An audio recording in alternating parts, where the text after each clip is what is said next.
So the Dallas Mavericks are now looking to trade Klay Thompson. The world went into total shock when LeBron James dropped an absolute bombshell. Klay Thompson is officially joining the Lakers. Fans are going wild, and the internet can't stop talking about it.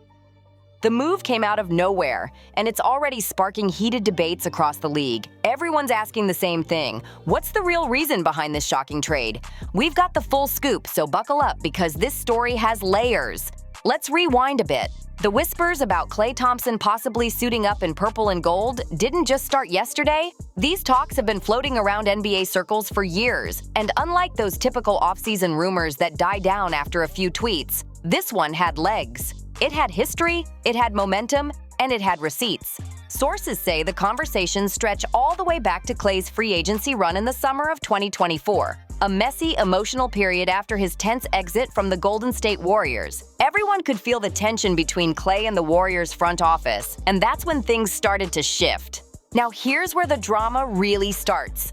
Back then, the Lakers came in hot, reportedly offering Klay a deal that outshined the one he eventually signed with the Dallas Mavericks. The Lakers were ready to throw bigger money on the table, but somehow he still turned them down. Why would he do that? His house is actually 5 or 10 minutes away from the practice facility in Hermosa Beach, so everything was perfect for him to finish his career. It wasn't just about cash or court time, it ran deeper. This was personal. Klay's father, Michael Thompson, a Lakers legend and now a team broadcaster, was allegedly nudging his son to come home and finish what he started through family legacy. Imagine your own dad, a former Laker icon, telling you this is where you're meant to be. The pressure must have been unreal. That's some powerful stuff. But trust me, it gets even crazier. Word is, LeBron James himself picked up the phone to recruit Klay Thompson. Yes, LeBron James. The same man who went head-to-head with Klay and the Warriors through 4 straight NBA Finals actually called him up and said, "Hey Klay, come play with me in LA." That's wild. And this wasn't just any casual call. This was a full-on respect move. LeBron didn't need to do that. He's got rings, legacy, and pull. But the fact that he personally reached out shows how much he values Klay's game and what he could have brought to the Lakers' championship chase. That's a massive show of respect. But here's the twist. Klay said no. Instead, he packed his bags for Dallas, lured in by the chance to run it back for a ring with Luka Doncic and Kyrie Irving. Add in Texas's sweet no-state income tax perks, and financially, it was a no-brainer. Still, emotionally, it hit Lakers fans like a punch to the gut. Think about it. Klay's a California guy through and through. Born and raised on the West Coast, his boat is literally docked in Marina del Rey, and his house is just a few minutes away from the Lakers' Hermosa Beach practice facility. Every single sign, the family history, the legacy, even the zip code, screamed LA. So the Dallas Mavericks are now looking to trade Klay Thompson. Not happening. It was like destiny waiting to happen. But destiny took a detour, at least for a while. Because here's the kicker, that door to the Lakers, it never fully closed. Recent drama in Dallas has sparked a whole new wave of speculation, flipping this from an off-season rumor into a real mid-season trade possibility.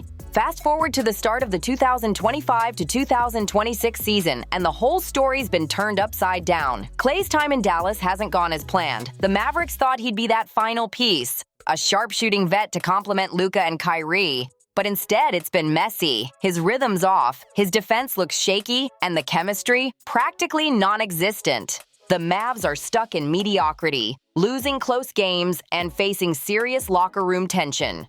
Now, whispers from the front office are hinting they're already exploring trade options before the February deadline. Let that sink in. The Mavericks just signed this man a few months ago, and now they're ready to cut ties? That's how rough it's gotten. Things have gotten so bad in Dallas that insiders are saying it's basically an open secret. Nico Harrison and the Mavericks front office are already shopping Klay Thompson before the trade deadline. When your team's trade plans stop being private, that's when you know everything has officially gone off the rails. But here's the wild part. This isn't just a sad trade rumor. From a basketball standpoint, it's actually fascinating. Analysts are saying Klay might thrive again in LA. The reasoning? He's built for big moments. Thompson's been battle-tested through championship wars, and his experience in high-pressure systems could shine alongside stars like LeBron James and Anthony Davis. The theory is simple but juicy. In Los Angeles, away from that heliocentric Dallas offense where Luka and Kyrie dominate every possession, Klay could finally breathe again. With LeBron creating plays and AD drawing double teams inside, Klay would get cleaner looks, less defensive pressure, and way more freedom to move. Imagine him back in a system that lets him run off screens, curl into open shots, and do what he does best: kill teams with rhythm shooting. Right now in Dallas, Klay's stuck playing as a static catch-and-shoot guy in a system built for isolation-heavy playmakers. That's not his style. Back in Golden State, he thrived in a motion offense where everyone touched the ball, screens flew nonstop, and he could use his movement and conditioning to burn defenses. The Lakers could give him a taste of that again. LeBron's vision and AD's dominance in the paint create perfect chaos for shooters like Klay to eat.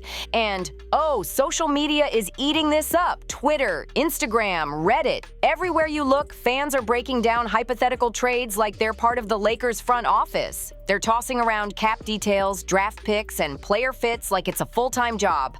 And honestly, some of these armchair GM takes are surprisingly solid.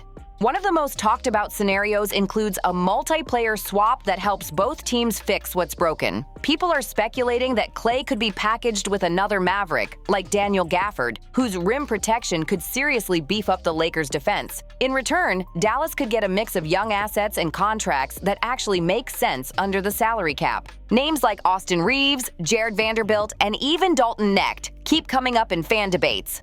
Reeves, beloved by Lakers Nation for his grit and clutch playmaking, would give the Mavericks a younger, high-energy guard. Meanwhile, Vanderbilt's defensive versatility would be gold for a Dallas team desperate for toughness on the perimeter.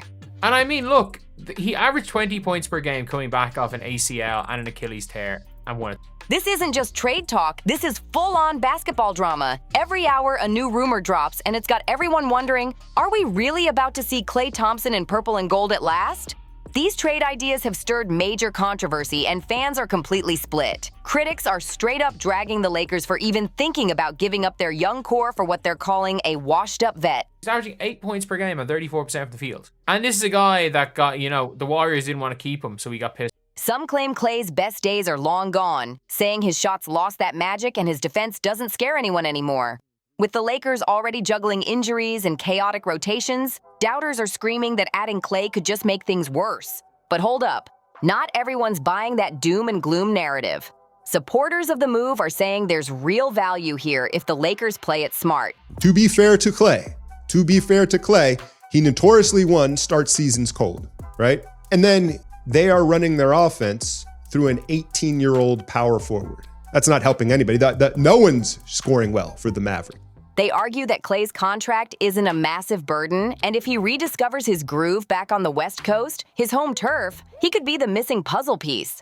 Imagine him spacing the floor for LeBron and AD in tight playoff moments, knocking down daggers when the pressure hits its peak. That's the kind of firepower championship teams need. Let's not forget who we're talking about here, a four-time NBA champion.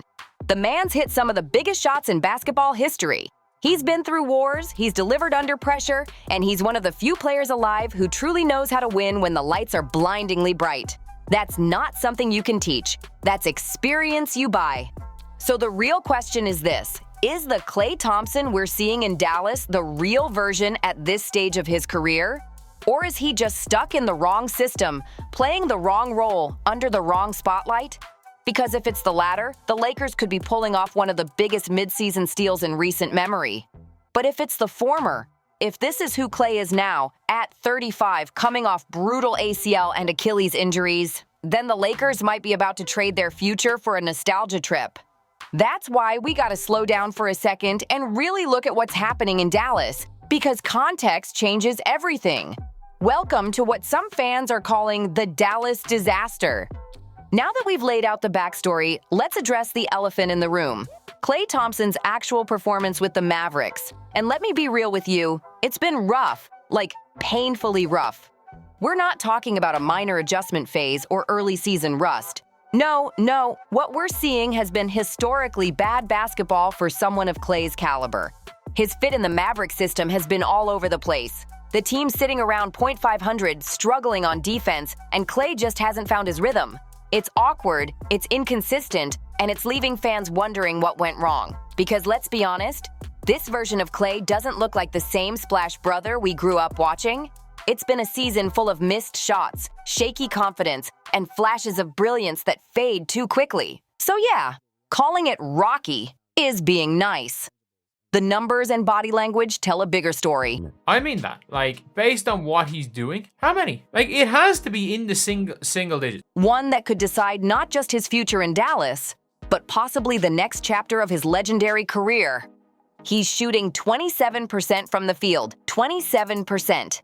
Let that sink in for a second. This is Klay Thompson we're talking about. The man who built an entire career on being one of the most efficient, deadliest shooters the NBA has ever seen. The same guy who once dropped 37 points in a single quarter and hit 14 threes in one game. And now, he can barely hit 1 out of 4 shots. Like, I know how hard it is to come back from an Achilles tear. And I haven't really been able to. Like, I've literally, like, I tore my Achilles. I'm 29 years old right now. I tore my Achilles when I was 25. I'm still not right.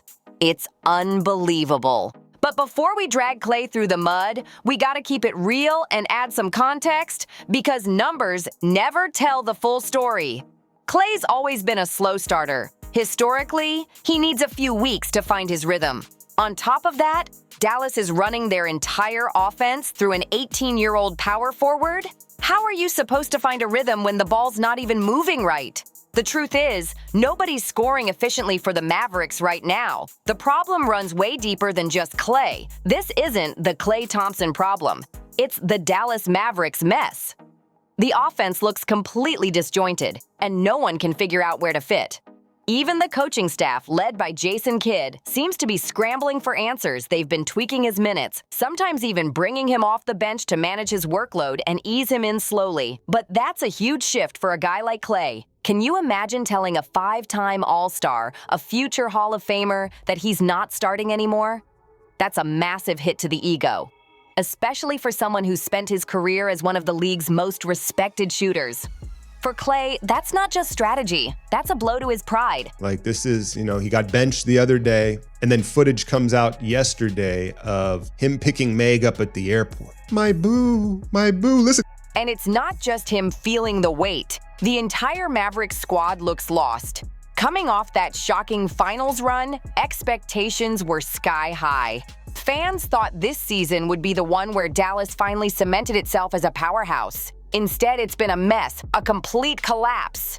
The offense that was supposed to be their superpower has turned into their biggest weakness. Possessions break down constantly. Plays that should flow smoothly just don't. Guys are out of sync, missing rotations, mistiming passes. It's chaos. The chemistry that made them so dangerous last year has evaporated. Even Mavericks legend Dirk Nowitzki had to step in and say something. Dirk publicly admitted that watching this team has been tough, calling out their lack of energy, poor shooting, and total inconsistency. When Dirk says the games are hard to watch, that's when you know something's gone wrong. And then there's the business side of all this. Klay's contract situation. It's a crucial piece of the puzzle because it could be the one thing keeping his trade value alive. Thompson inked a 3-year, $50 million deal as part of a multi-team sign and trade that brought him to Dallas. That deal also sent assets like Josh Green out and shuffled around a few draft picks to make it happen. Here's what's interesting. The contract is actually team-friendly. It's front-loaded, meaning his salary dips slightly over time, making it easier to move under the cap in later years.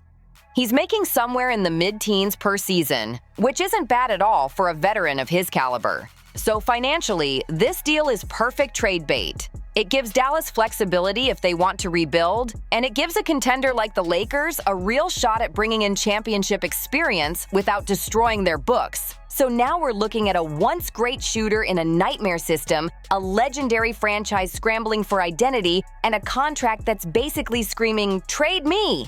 It's not just basketball at this point. It's a drama playing out in real time, and everyone's waiting to see how it ends. That's the thing.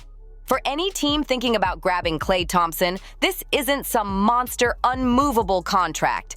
You're not taking on dead money or a long-term financial anchor. You're getting a respected veteran, still capable of hitting big shots on a short-term, affordable deal that won't wreck your salary cap. Sounds tempting, right? I don't know how the man feels, but obviously people have feelings and people's feelings get hurt even if they're called a bad word. I guess his feelings just got hurt. But here's the cold, brutal truth.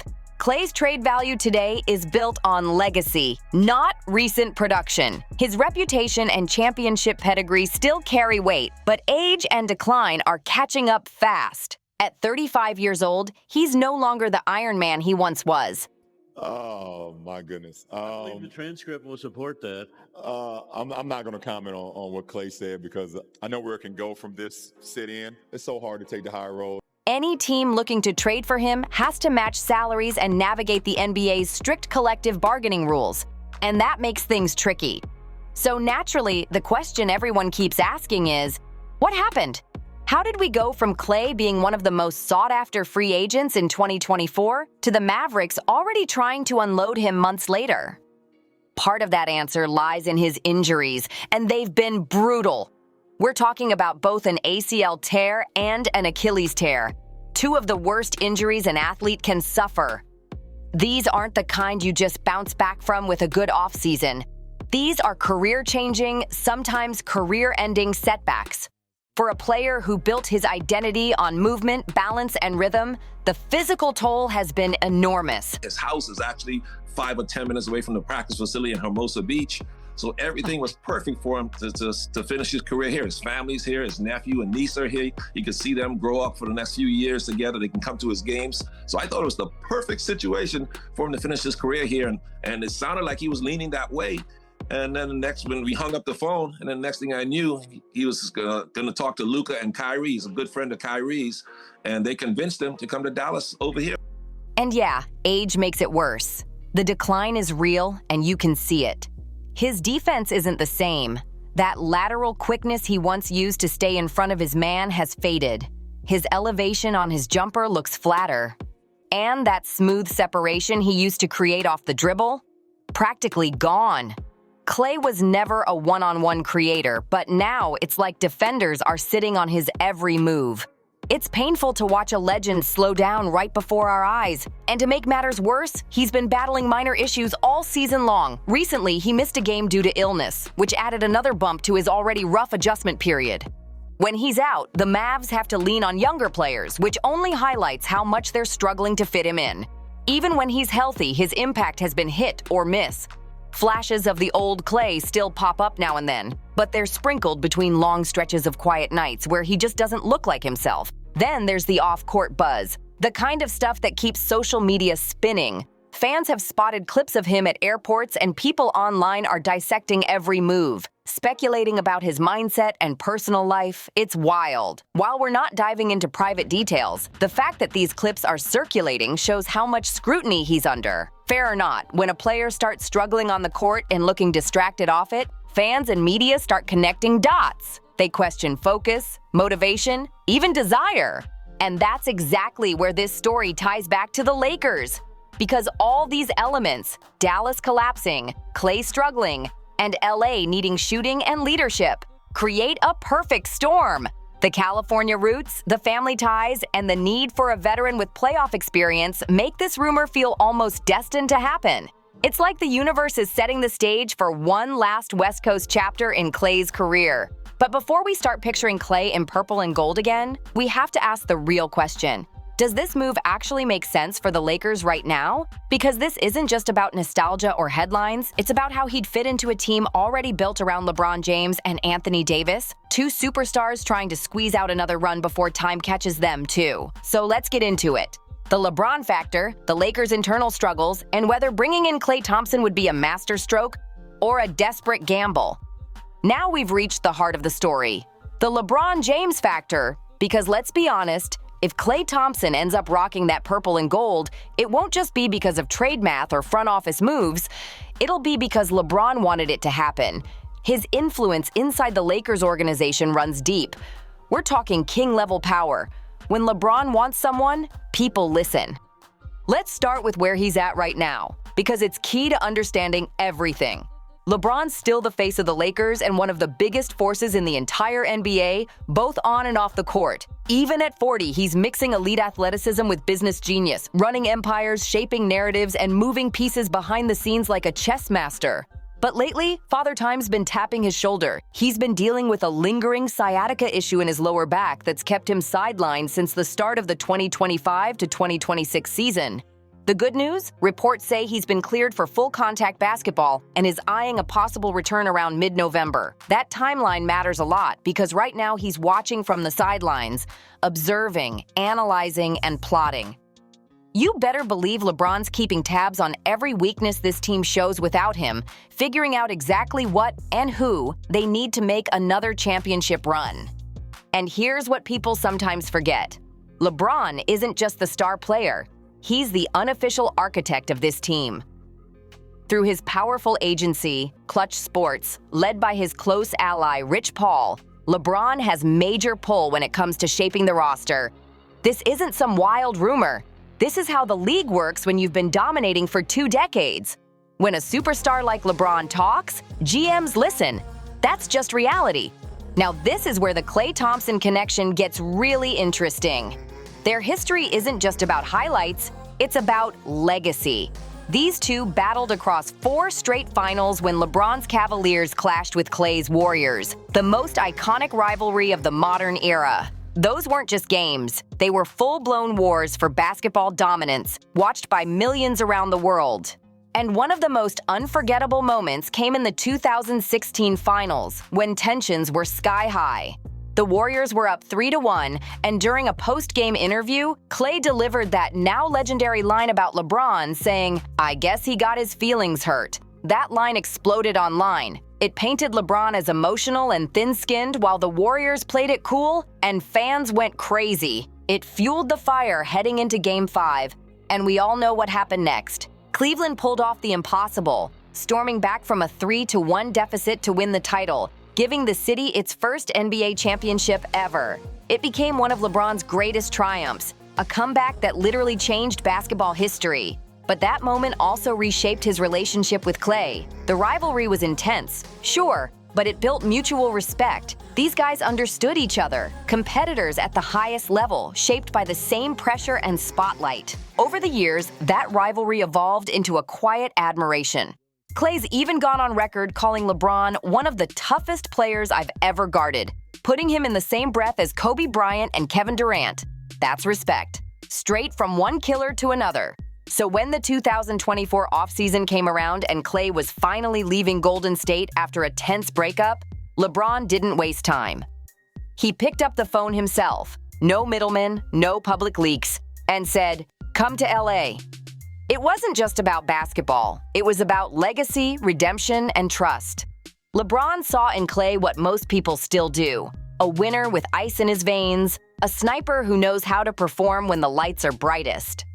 The Lakers wanted to surround LeBron and AD with shooters and veterans who've been there before, and Klay fit that mold perfectly.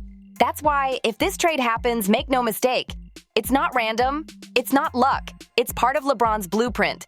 The man's not just trying to win another ring, he's trying to build one last dynasty. And adding Klay Thompson? That could be the final chess move in his legendary career. Reports say Klay Thompson was interested when LeBron and Anthony Davis reached out last summer. The idea of joining forces with 2 all-time greats and chasing one more ring back home in California definitely caught his attention. It was a fairy tale setup. The hometown kid returning to LA to finish his career surrounded by championship energy. But that fairy tale never happened. And now everyone's wondering if it's too late for a rewrite. Because here's the million-dollar question. If LeBron wanted Klay back then and Klay turned him down, would LeBron still want him now? Especially after watching him struggle this hard in Dallas? That's the dilemma. And it all depends on whether the Lakers believe his issues are just about the situation in Dallas, or if this decline is permanent. Now, to figure that out, we have to talk about what the Lakers actually need right now. The roster's main problem has been balance. how to keep their offense elite without letting their defense fall apart. They've got two generational superstars in LeBron and AD, but they need glue guys, players who can defend the perimeter, hit open threes, and not demand the ball every possession. That's been the missing piece. On paper, Klay checks a lot of those boxes. He's still a career 41% shooter from deep, and that kind of efficiency doesn't just vanish overnight. When he's locked in, he spaces the floor perfectly and brings that calm, playoff-tested confidence every contender wants. And let's be real, this is a guy who's hit some of the biggest shots in modern NBA history. The man's DNA is pure championship gold. The theory is simple. Get Klay out of that Luka-Kyrie offense in Dallas, and maybe he finds his groove again. In LA, with LeBron setting him up and AD pulling double teams in the paint, Klay could finally breathe again. Less pressure, less ball handling, more open looks. That's the dream scenario. But here's the harsh truth. The Lakers might have actually dodged a bullet last summer. Remember, they offered Klay a fat deal in 2024, and he turned it down for Dallas. That rejection forced the Lakers to pivot and invest elsewhere, and looking back now, that might have been a blessing in disguise. Because if they had signed him to that big contract, they'd be stuck with an underperforming veteran locked into multiple years, and fans would be furious. Right now, the Lakers' financial situation is tight, like really tight. Their payroll is already bumping against the NBA's cap limits, and they're juggling luxury tax penalties. Every move has to be surgical. That means no flashy trades unless someone's going out in return. With LeBron, AD, and a handful of mid-tier salaries clogging the books, Rob Pelinka has to get creative using exceptions and short-term deals to make anything happen. So if they did go after Klay, they'd have to include players like Austin Reeves, Jared Vanderbilt, or even rookie standout Dalton Knecht just to make the math work. And that's where things get messy, because those are fan favorites. Austin Reeves, at 26, is improving every season. Crafty, clutch, and loyal to the purple and gold. Are you really trading that away for a 35-year-old shooter who might already be past his prime? And what about Vanderbilt? His defense is elite, his hustle is unmatched, and he gives the Lakers an edge they desperately need. Trading him for a struggling Klay Thompson would feel like throwing away your defensive backbone for nostalgia. That's why Lakers Nation is split right down the middle. Social media, especially X, formerly Twitter, is a war zone over this rumor. Some fans are drooling over the idea of Klay finally coming home, dreaming about vintage Splash Brother moments under the Staples Center lights. But others? They're saying absolutely not. They've seen enough of his rough Dallas stretch to believe that Klay's magic might be gone for good. So now it's a full-blown debate. Risk the future for a Legends redemption arc, or stick with the youth movement and build smarter. One thing's for sure. If LeBron gives the green light, this conversation won't stay hypothetical for long. Fans are completely split down the middle on this one. Some argue the Lakers should stop chasing the ghosts of the past and focus on building around youth, energy, and modern talent. They say it's time to invest in players who are growing, not ones trying to recapture old glory. Others, though, are all in on the nostalgia.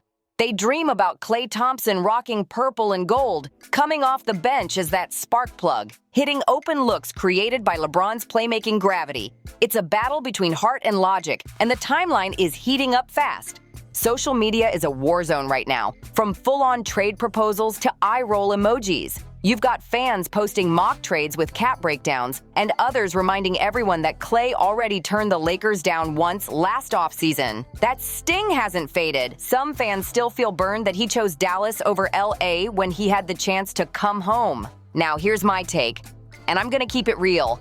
A Klay Thompson trade to the Lakers? It would be a mistake. Not because Klay can't play anymore, the man can still shoot, but because of what the Lakers would have to give up to get him. The window with LeBron is closing fast. Every roster spot, every draft pick, every dollar of cap space matters right now. Trading away young, ascending players like Austin Reeves just to bring in a 35-year-old Klay who's visibly declining? That's not smart business. That's desperation. But, and this is a big but, if Dallas gets so desperate to move Klay that they'll take expiring contracts or a few second-round picks, then maybe the gamble's worth it. because the potential upside, as unlikely as it sounds right now, could be massive. Imagine if Klay rediscovered his shot in a system built for him, playing next to LeBron and AD with the bright lights of Crypto.com arena shining down. If that version of Klay comes back, he could become an X factor in a deep playoff run for banner number 18. Now let's talk about the LeBron factor, because it always matters. LeBron has been openly vocal about his respect for Klay's shooting and mental toughness. He said it before, Thompson has that clutch gene, the kind of player who doesn't flinch under pressure. If LeBron believes Klay can help them win another title, you can bet Rob Pelinka will at least entertain the idea. That's just how it works in LA. But the question is, should they listen? Because this move would be emotional, no doubt about it. Bringing Klay Thompson to LA would make for one of the most dramatic storylines in modern NBA history. Two former rivals, LeBron James and Klay Thompson, finally teaming up after years of going to war in the finals. It's poetic, it's cinematic, it's nostalgic as hell. But does it actually make them better? That's the real test. Would adding Klay truly improve their title chances, or just create headlines and jersey sales? That's what Lakers fans and the front office need to think hard about as the trade deadline creeps closer, because sometimes the perfect story on paper doesn't translate on the court. One thing's for sure, this saga is far from over. Between Klay's future in Dallas, LeBron's looming return, and the Lakers' hunger for one last run, the next few months are going to be wild. So don't blink, because this story is developing fast, and you already know I'll be breaking down every twist as it happens. Thanks for tuning in. Drop your thoughts in the comments. Do you think the Lakers should roll the dice on Klay or stick with their young core? I want to hear it all. Don't forget to like, share, and subscribe so you don't miss any of the fire updates we've got coming. Catch you in the next one.